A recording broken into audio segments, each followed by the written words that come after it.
We learned today that President Trump has stripped former Vice President Kamala Harris from her Secret Service protection.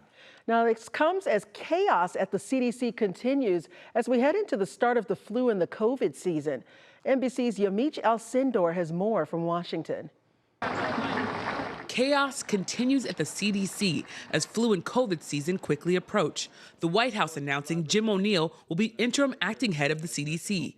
He is currently the deputy health secretary and an ally of Secretary Robert F. Kennedy Jr.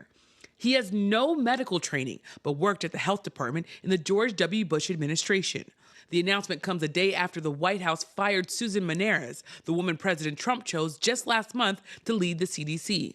And after at least 4 top health officials at the agency resigned in protest. I just saw science really being compromised, and I was concerned about scientific integrity, particularly when it comes to things like vaccines. Monarez clashed with Kennedy on vaccine policy.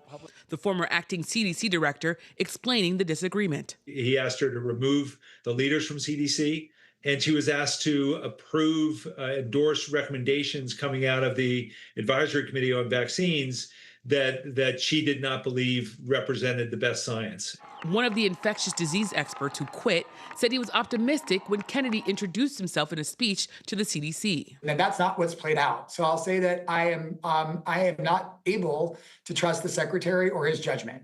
Kennedy, a longtime vaccine skeptic, fired all advisory committee members in June. Many of his replacements are vaccine critics. Now, Republican Senator Bill Cassidy, who is also a doctor, is calling for the advisory committee to postpone its meeting next month. The senator writing in part, quote, "If it proceeds, any recommendation should be rejected as it lacks legitimacy." All of this happening as President Trump's battle with the Federal Reserve intensifies. Today, Lisa Cook's attorneys were in court fighting to keep her job. The judge did not make a decision at the hearing.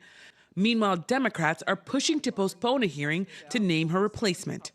And yesterday, President Trump revoked Secret Service protection for former Vice President Kamala Harris, who is about to go on a national and international book tour. Typically, vice presidents get 6 months of Secret Service protection when they leave office, but former President Biden had extended that to 18 months for Harris. Yamiche Alcindor, NBC News, Washington.